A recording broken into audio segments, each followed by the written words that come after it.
It's draft week, and I'm excited because we get to talk about what does success look like for HBCUs in the draft this year. D. Davis still looms large over Alabama State without even having to take a snap, and we have our prospect profile for Deshaun Dixon. Oh yeah, it's locked on HBCU. Play my music. You are Locked On HBCU, your daily podcast covering HBCU sports. Part of the Locked On Podcast Network, your team every day.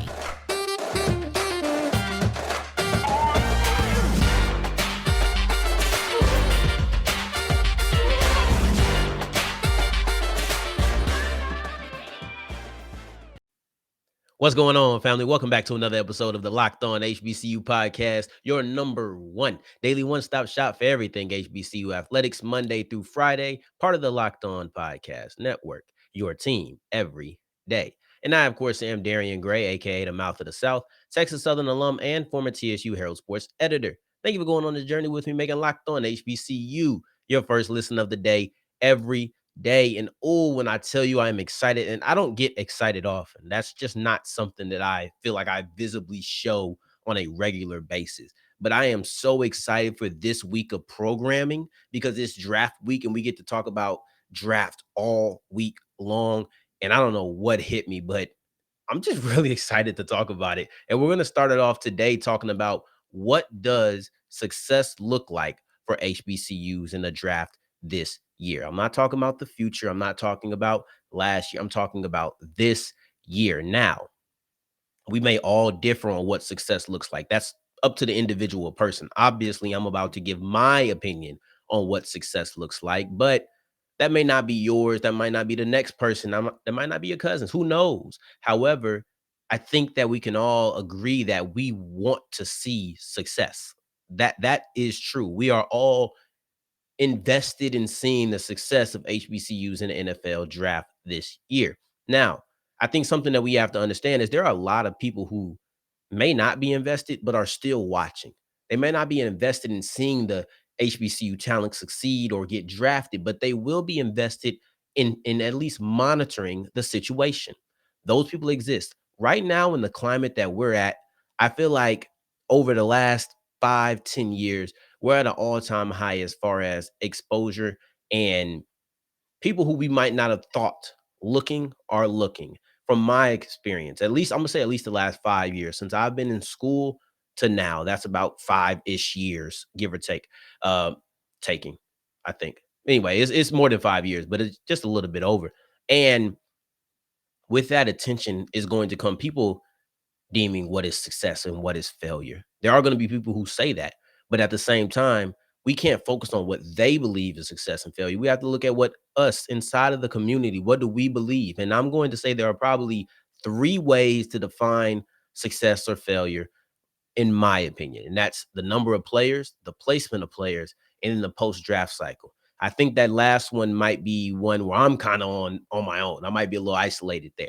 But I'll tell you about all of them. See, HBCU prospects, we're not talking about, oh, there's talent, been here, all of these things. We're simply focusing on this draft cycle. Now, the number of players, I think, is tough. So I'm thinking around 5-ish. See, we can't just say if it's an increase from last year, it's a success. We can't say that. No, because there was no players last year, and I'm not accepting one. I'm not accepting a singular player. I'm really not accepting two. I think that if you get to the number 5, 6 range, I think that you're actually finding a pretty good level of success. Now, I think that I'll probably be wanting more. It would probably leave me wanting more, but I think that that's a successful at least first step. And I want to be very clear. I know this isn't the first time HBCUs are ever going to be drafted or anything like that, but I do feel like it's kind of a reset in a way. In a reset, it feels like it's a new era in HBCU athletics. So, with that being said, I'm talking about a new step, a new movement. So, I just want to be very clear when I say that. So, let's look at the FCS players that are typically drafted on average are 17 players from 2015 to 2019, 17 players a year. Now, last year, they had 6 players. The year before that, they had 6 players. So there has been a decrease in FCS players. Obviously, we know that not all HBCUs, but a good amount of HBCUs, the more prominent ones belong to the FCS subdivision. So what that means is within that 17 or within that 6, you're looking at even less HBCU players. I think that 5 is a good number when you look at it because if you take out all HBCUs, so that's the SWAC, the MEAC, North Carolina A&T, Hampton, and Tennessee State. Mind you, Howard hasn't left yet. If you take out those 3 schools in the SWAC and MEAC, you still have about 100 FCS schools, and they're putting up, let's just take 5 away from them, 3 or 4 away from them. So you're looking at about 14 a year, 13 a year, around there. With having nearly, I think about a third of the schools, I think looking at 5 is a pretty good number as far as, hey, they're getting 14 prospects a year drafted, and it's 100 of them. It's about 20 of HBCUs. 5 is a pretty good number. I think that 8 will be the point where we're all shaking our head in agreement that was a really good draft cycle. Now, where the placement is may change some things. You might accept less if Williams or Bell are drafted in the 3rd and 4th round. If you have more high selections, then you might sit there and say, oh, okay, it wasn't as many as I hoped. It wasn't the 7 that I maybe was looking for. And I would love if you told me, hey, how many people do you think are going to get drafted? We're going to discuss that later on in the week on Wednesday. I'm going to give my definitive answer of how many players I expect to get drafted in the NFL draft, from the HBCU ranks, of course.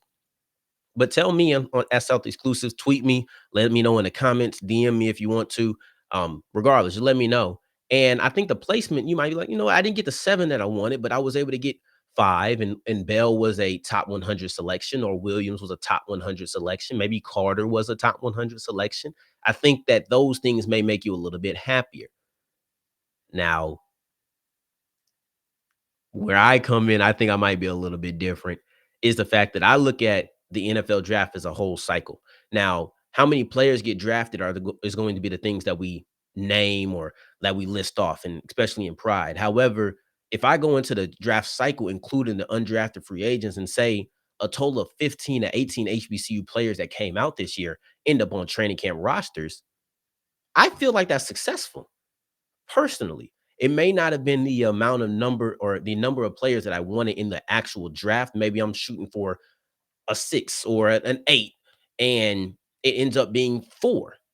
But then you have like 11 quick signings as far as undrafted free agents. Now that feels a tad bit different. Now I actually feel like, okay, the draft itself, the 7 rounds, may not have given me the feeling or the execution that I desired. However, the feeling of success, and that's the end goal. The end goal isn't to get drafted. The end goal is to be on a roster. There's people who get drafted who don't make rosters. There's people who don't get drafted who make rosters. It's just that simple. And that's the end goal, is for us to have as many HBCU players on rosters as possible. So if I get a large amount of undrafted free agents that come from HBCUs this year, that also feels like a success to me. So whether you want to list success as how many players get drafted, where the players get drafted, or just how many players end up on a roster at the end of the day, I think all of those are good measurements for success. And if you combine them all, hey, that's fine too. Or if you want to pick one individually, it really doesn't matter. But how do you define success? I've told you how I define it.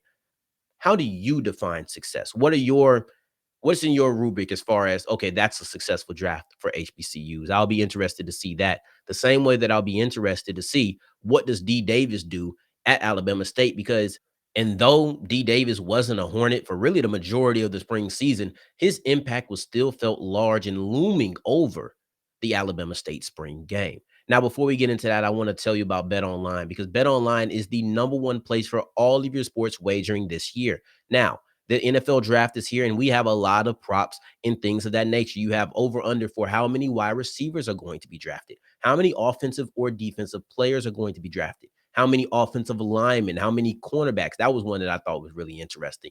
And I'm not going to give you any betting advice, but I do have my mind on what I think is going to happen, what isn't going to happen.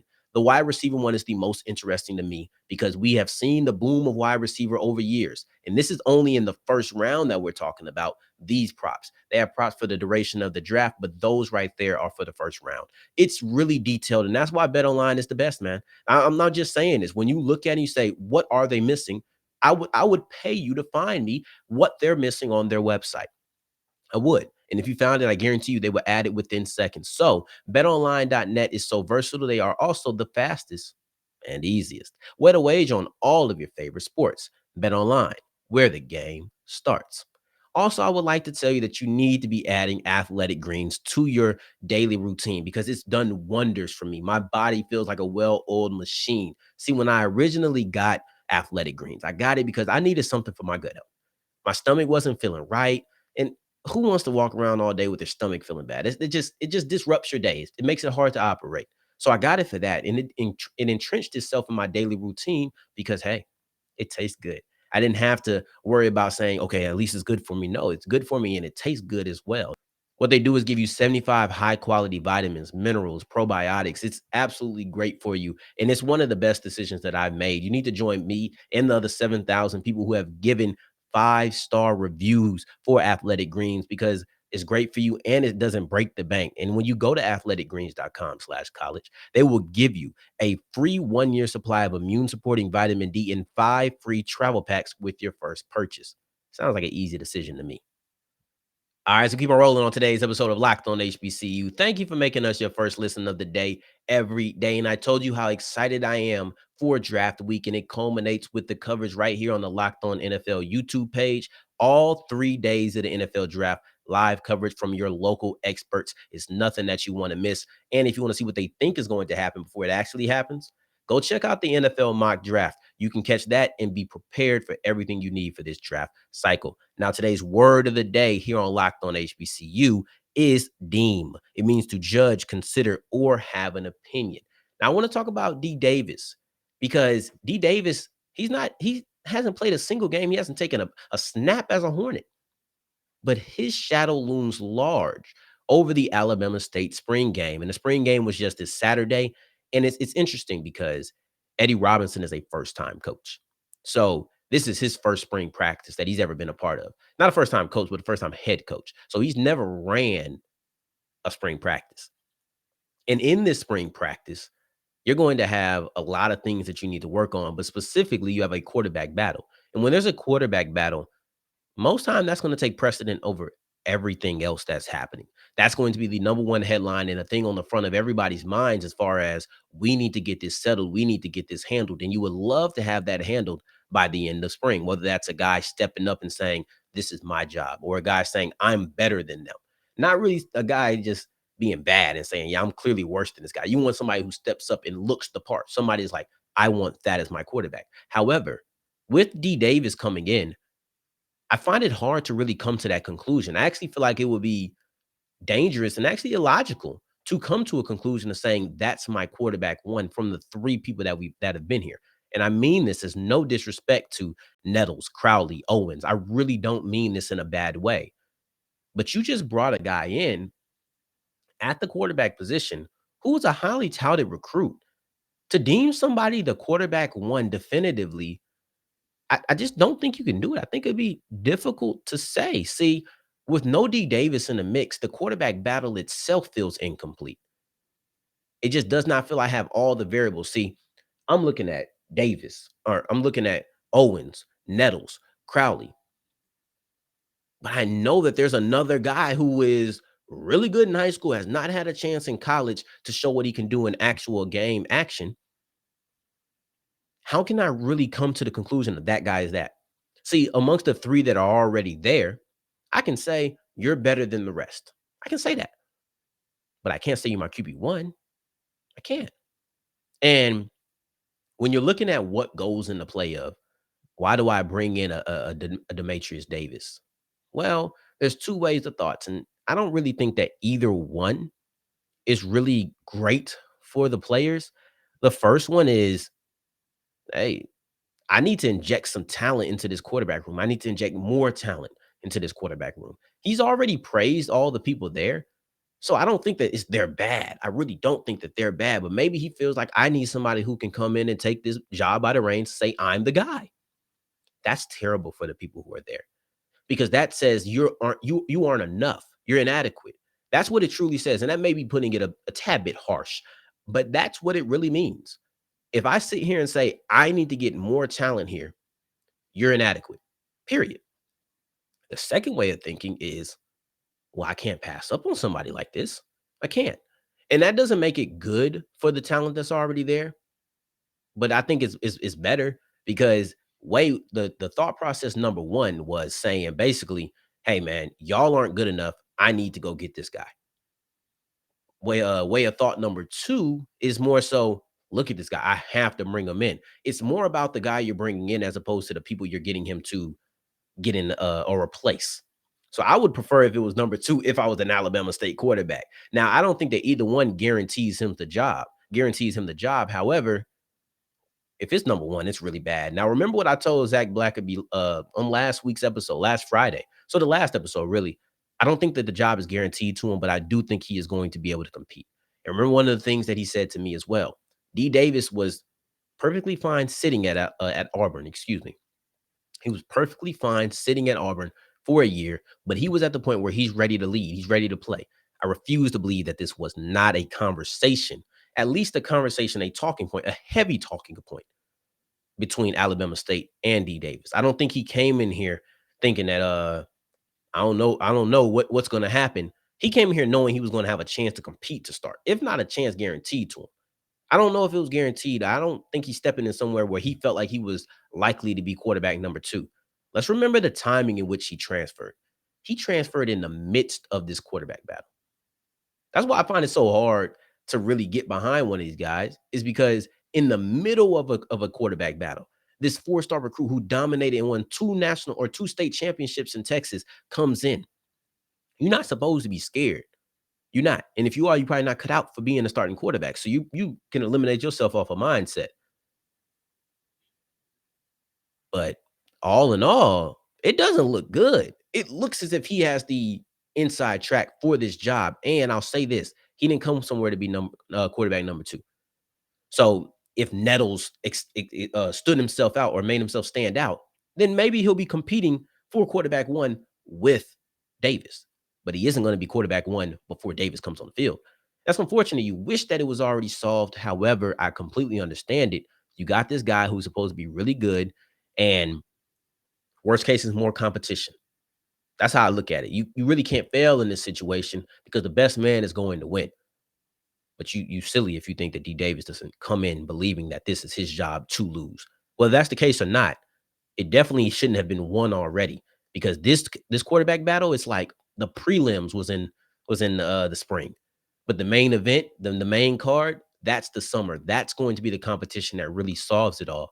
Because regardless if anybody stood out amongst the three, you now have to stand out amongst the quartet now that Davis is involved. Now we're going to get right back to our NFL draft. We talk about our player profiles with our guy today. We're talking about Dixon out of Norfolk State, somebody who I've been really impressed with since the Legacy Bowl. Let's detail what he does well as a player and where he might fall in the NFL draft this year. But first, I want to tell you about Built Bar. And if Dixon is smart, and it looks like he is, he's been eating his Built Bars. Now, I would recommend him to try the blueberry muffin because you know me, you know how I operate. I prefer the blueberry muffin above all of these flavors, but there are so many that I wouldn't be mad if you had 5 other flavors before it because they are just that tasty. Blueberry muffin happens to be my favorite, but you have banana cream pie, you have cookies and cream, you have a chocolate chunk, or excuse me, a chocolate chip. You have all these things, including peanut butter. There are delicious flavors all around if you go to built.com. But in addition to that, you're going to also have the Built Puffs with marshmallow and covered in chocolate, and still gives you 17 grams of protein with only 4 grams of sugar, 4 net carbs. This is what you want in a protein bar: delicious flavor and good for you. And that's what you really want. And that's what Built Bar provides. Go to built.com and use the promo code LOCKED15 for 15% off your offer. All right, so wrapping up today's episode of Locked On HBCU, we're going to be talking about Keyshawn Dixon, Norfolk State defensive end, with our player profile. And Dixon is a player who really caught my eye at the Legacy Bowl. And his performance there, he jumped off the field. I think he was incredibly difficult to miss. Even if you're just watching the game, no roster, you'll be asking, who is that guy? Because he made that much of an impact. And it was something that I don't think should have been unexpected. It was something that I saw coming. And if you're listening to the reports as far as how dominant he had been during the whole week of practice, you knew this. And even if you had never saw him before, had no idea who Dixon was, You should have been having your eye out of saying, okay, let me find this Deshaun Dixon guy and see what he does in this game. Now, if I had any doubts or any belief that those reports for his practice performance was unreliable, he shut all that up. He put it all to bed because he was dominant in the game the same way that they detailed he was dominant in practice. See, in these games, a lot of people say practice is more important than the game. Some people feel like the game's more important a lot of times because that's the only thing we get to see. But if I don't care which one you say is more important, if I dominated all week and then I capitalized in the game and just emphasized that impression that I left on you in practice, I had a phenomenal week. Not a phenomenal week of practice, not a phenomenal game. I had a phenomenal week. And that's exactly what Deshaun Dixon had.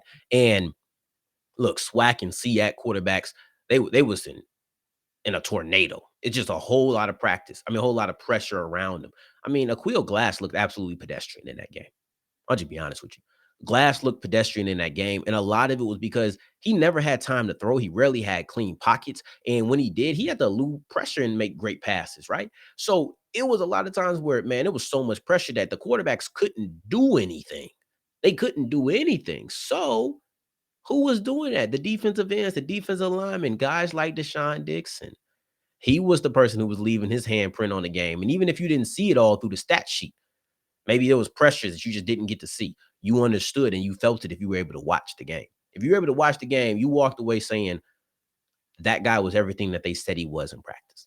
And he genuinely was. And he has freakishly long arms. He has freakishly long arms. And more impressive than that, it's not just a long arm with him. It isn't. In addition to being the long arm or using a long arm, he also has a multitude of other pass rush moves that he's going to use. And I like that because everybody has their bread and butter. I had a guy in high school that was a good friend of mine. I've known him since like we were yay high, right? And he wasn't great. I'm not gonna bash him because that's still my guy. But he had one move that he was really good at. He just didn't have any other moves. That's what kept him from being on another level because when he did his push pull, couldn't nobody stop him. And I mean that. It was crazy. It was the craziest thing ever because whatever. But he had that, but he didn't have the other moves. Deshaun Dixon has the other moves. I'm sure his bread and butter is the long arm, and that's effective. I love it. It's my favorite move. I mean, when you have 30 some odd inch arms, why wouldn't you? When you have an 81-inch wingspan and you can just extend your arm and you know linemen can't get to you and you can generate a lot of pressure. It's not just positioning. It's not just, okay, well, you can't get to me. I can move off the block. No, I'm extending my arm right in this region. If you're on YouTube, you can see it. I'm extending up and I can also get past you. I can also get past you. Those are the things that I felt like were most impressive when it came to him. But then he also was able to switch it up if he needed to. Couldn't always have you thinking, oh, well, here comes the long arm. I'm just going to swat it down. No, I might hit you with a spin move. You don't know. You don't know what I might do. That's the point. And I think that when watching him, it showed a little bit of sophistication and advanced pass rushing as far as I'm not just going with one move. I have something that you can work on. And he's really gravitated. I feel like I've heard a lot about him recently. And he's really gravitated, or I shouldn't say he's gravitated. Scouts have gravitated towards him. And I mean, look, he's 6'4", 81-inch wingspan. Why wouldn't you? Why wouldn't you? That's somebody who's like, I can do something with that. I can do something with 33-inch arms. I can do something with I think his frame could probably be a little bigger, but he has the frame to put on more weight. Not that much. You know, I think he weighed in at around 250 at the Legacy Bowl. If he's going to put his hand in the dirt, I would like to see him put a little bit more weight on, but I've seen guys not put weight on and still be successful in the league at his size. So he has a lot of skill. And this is if he's going to be a 4-3 in. If he's a 3-4 in, he might be able to get away with being a little bit lighter. But as a 4-3 in, I would like to see him put some weight on, maybe 10, 15 pounds or whatever, as long as he can still keep his athleticism. And that athleticism, or more so his motor, I should say his motor. His motor, in addition to his length, is one of his best qualities. See, he gets second chance sacks. And when I say second chance sacks, what I mean by that is sometimes the quarterback will evade the pass rush, whether that's your move or not. Maybe it's your teammates. He had to step up in the pocket. Now you get that sack. He evaded the first one. The first guy didn't get him, but you were able to get him right there, whether that's through hustle. Sometimes he does it through disengaging with the blocker when he sees the quarterback within reach. He does a really good job at both of those things. And that motor is also shown in the run game. See, it's a passing league, so I wanted to focus a lot on his pass rush and everything. But he does really good in the run game as well. He had a tackle and a half for loss at the Legacy Bowl. And he also does a good job running down people. See, when they run outside towards him, that length comes into play. It all comes back to the length. It's ridiculous. But he also runs cross formation at times and runs down ball carries. You see him not quitting on plays. And those are things that get noticed. Those are the type of things that I think get you drafted as far as late round prospects. I think he has a really good future. I think that if you're looking at a spot for Dixon right now, it would likely be in the 6th, 7th round, or maybe even as a uh, one of the first undrafted free agents to get scooped up. But that's where it is for him. I think that Dixon is a pretty good prospect, somebody who has good measurables, and he has some good intangibles as far as I think I can use this link. This is something that is very useful, and I'll be shocked if he's not on the training camp roster. I would be stunned, truthfully. But we're going to continue with our draft coverage this week. I am through the roof. I am really excited. I'm trying to contain myself. But that's why you need to continue making Locked On HBCU your first listen of the day. Every day on tomorrow's episode, we're going to talk about some under the radar prospects, some guys that I think need to get a little bit more love than they're getting at this moment. I can't wait. I have a guy in particular that I've been waiting to get off and just talk about. I think I've done it before. I'm going to do it again because I do genuinely like this guy. I'm going to tell you, it's Keyshawn James out of Fayetteville State. We'll be talking about him on our Under the Radar prospects tomorrow. For your second listen of the day, check out Locked On NFL Draft because it's this week. It's no more 2 weeks away. It's this week. You need to make sure you listen to the experts, man. We got Eric Crocker and Ryan Tracy coming on. Going on every day leading into the draft. And then we're going to have coverage all week, but you need to make sure that you're checking out Locked On NFL Draft. And if you're trying to catch up with me, you can find me on Twitter at South Exclusives. Until the next time that we hear each other, family, take care, stay blessed. Peace.